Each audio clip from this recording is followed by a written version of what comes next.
Makikita mo sa screen ang vice-presidente na pinipigilan ng kumakalat na kwento. Ipinakalat sa balita na magbibigay daw ang Estados Unidos ng $300 bilyong sa Iran para sa rekonstruksyon na parang gantimpala lang dahil pumayag silang makipag-usap. Nakikat natin na bumaba ang presyo ng langis mula sa pinakamataas na $100 at $26 kada bariles papunta ang mga 80 ngayon at malaking progreso ito. Pero ito rin. Iniabot ni Gale ang kamay sa Iran at sinabi kung tutuparin ninyo ang inyong obligasyon at papayagan ng tunay na inspeksyon sa programang nuklear ninyo, tatanggapin namin kayo muli sa pandaigdigang ekonomiya. Naminiwala ako na gusto ng presidente ng Estados Unidos na talikuran na ang 47 taon ng nabigong relasyon sa Iran. Ngayon pa man, kailangan tuparin ng mga Iranian ang kanilang bahagi sa kasunduan. Hindi totoo na bilyon-bilyong dolyar ng ari-arian ang palalayain.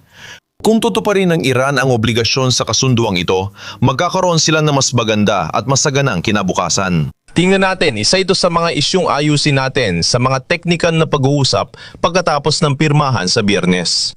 Sa Lunes, Hunyo 15, 2026, sinubukan ng White House lutasin ang krisis sa gitnang silangan sa pamamagitan ng mahigpit na kasunduan ngunit nagtagumpay. Pumasok siya para sabihin na walang direktang bayad, walang perang inilabas dahil lang sa pirmahan at walang regalo. Para sa rehimeng Iranian, ang meron lang ayon sa kanya ay isang kondisyonal na ekonomikong pintuan na pinopondohan ng mga bansa sa Gulpo. Kung tatapusin lang ng Iran ang nuclear na programa na lagi nitong iniiwasan, harapin ang pinayamang material at tanggapin ang mga inspeksyon para sa katiyakan ng Estados Unidos. Dito nawawalan ng saysay ang matigas na panig ng Iran dahil hindi naman ibinibigay ng kasunduan ang gusto nila.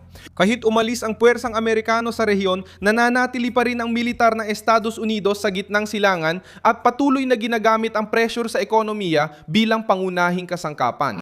Habang ibinebenta ng mga kritiko ang ideya ng malaking konsesyon, nanalo ang Tehran at inilagay ang bersyon ng White House sa mesa.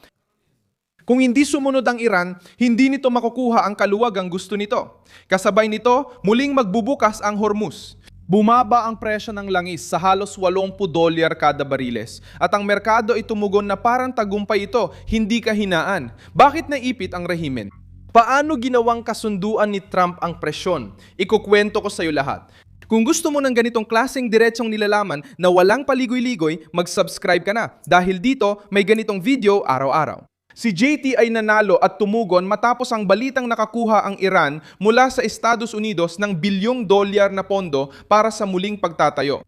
Mabigat ang paratang dahil ginawang parang gantimpala sa rehimen. Ang kasunduan na dapat ay para lang sa pagpuwersa. Ang muling pagtatayo ay posibleng mangyari lang sa hinaharap, nakatali sa mga bansa sa Golpo at nakadepende sa pagtupad ng Iran sa kanilang obligasyon. Sa simpleng salita, hindi ito pera agad sa kamay, kundi isang pangakong nakakabit sa mga kondisyon. Nilinaw niyang White House pa rin ang may kontrol sa pagpapalaya ng mahahalagang benepisyong pang-ekonomiya. Ang kasunduang pinag-uusapan ay hindi nakabase sa bulag na tiwala sa Iran. Ang lohika na inilahad ni Vance ay pressure para sundin ang kasunduan.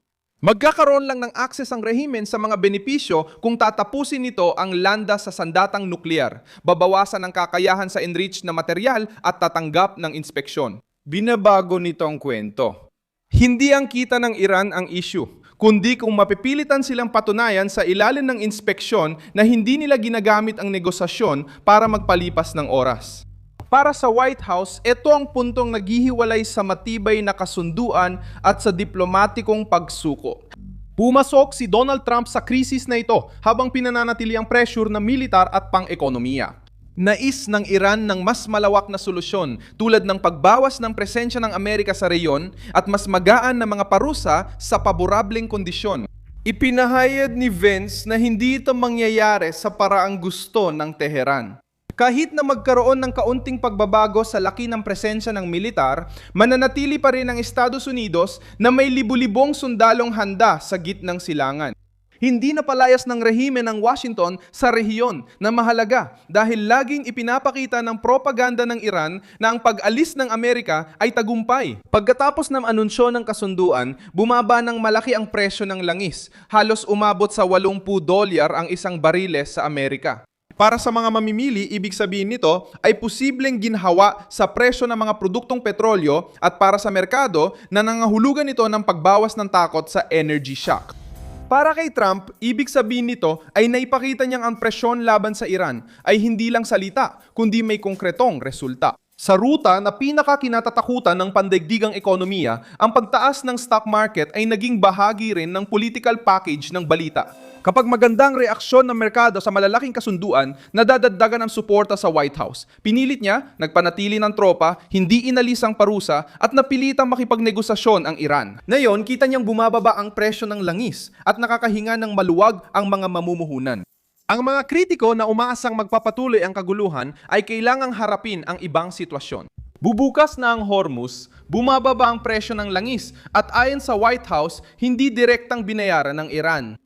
Ang kanyang pinangangambahan ay ang maiwasan na ang anumang pakete ay maituring na gantimpala para sa rehimen na may kasaysayan pa rin ng alitan laban sa Estados Unidos, Israel at mga kaalyado sa reyon. Ang usaping nuklear ang nananatiling pinakasensitibo. Hindi ito inilahad ng White House bilang simpleng usapin. Inugnay ni Vance ang muling pagbubukas ng Hormuz sa pagtatapos ng landas ng Iran sa programang nuklear militar. Nilalagay nito ang rehimen sa mahirap na desisyon. Tanggapin ang inspeksyon at limitasyon para sa ekonomikong ginhawa o tumanggi at manatili sa presyon. Iyan ang dahilan kung bakit labis na nainis ang mga mahigpit ang paninindigan sa sinabi ni Vance. Pinipigilan nito si Teheran na makinabang sa kasunduan ng walang kapalit. May benepisyo lang kung may mapapatunay ang pagsunod. Ang presensya ng militar ng Amerika ay mensahe rin. Nais ng Iran na umalis ang Estados Unidos sa mga base at iwanan ng estratehikong espasyo sa gitnang silangan, ngunit tinutulan ito ni Vance. Maaring talakayin ng White House ang ilang pagbabago, pero hindi nila isusuko ang rehiyon sa rehimen ng Iran. Mahalaga itong detalye para maunawaan ang bigat politikal ng kasunduan. Hindi lang sinasabi ni Trump na gusto niya ng kapayapaan. Talagang gusto niya ito. Hindi sinusuko ang lakas. Hindi ibinibigay ang Hormuz. Hindi nagpapalabas ng pera ng maaga. At hindi hinahayaan ng Iran na magtakda ng mga patakaran sa balanse ng rehiyon. Ang pagbubukas ng Hormuz ngayong Biyernes ay naging praktikal na tagumpay dahil naaapektuhan nito ang pandaigdigang ekonomiya. Umepekto ang presyon kaya pumayag ang rehimen makipag-usap. Malapit ng buksan ang kipot at hindi libre ibinigay ang pera. Sinusubukan ding makisali ng diplomasya ng Europa sa kilos ng pagpapatatag. Nagpahayag ang Pransya at United Kingdom ng kahandaang suportahan ng misyon sa dagat para tiyakin ang ligtas na paglalayag sa Hormuz. Interesado ang maraming bansa sa rutang ito dahil nakasalalay dito ang enerhiya at kalakalan. Pero hawak ni Trump ang kontrol sa naratibo ng politika. At siya ang nanalo dahil sila ang nagtakda ng pulang linya na hindi natupad at walang naging benepisyo. Pinagmamasdan ng Israel ito ng may tensyon. Itinuturing ng Israel na banta sa kanilang pag-iral ang nuklear na programa ng Iran at ayaw nilang pag-aanin ng kasunduan ng kalagayan ng Tehran nang walang matitinding garantiya. Nakakatulong ang pahayag ni Vance dahil pinatitibay nitong layunin na pigilan ng Iran sa paggawa ng sandatang nuklear at mapanatili ang inspeksyon. Kung wala ito, anumang kasunduan ay nagiging isang mapanganib na pahinga. Sinusubukang umalis ng Iran sa krisis na may imaheng lumalaban, pero pinapalala pa ng estruktura ni Vance ang sitwasyon ng rehimen sa tatlong paraan. Sa panig ng ekonomiya, hindi makakatanggap ng malayang pera ang Tehran. Ngayon, sa panig nuklear, kailangan nilang harapin ang mga hinihingi ng pagsasara na kaimbak na enriched na uranium at inspeksyon. Sa panig militar, hindi nila kayang palayasin ang Estados Unidos sa rehiyon. Ang kombinasyong ito ang dahilan ng nerbiyos ng mga mahigpit.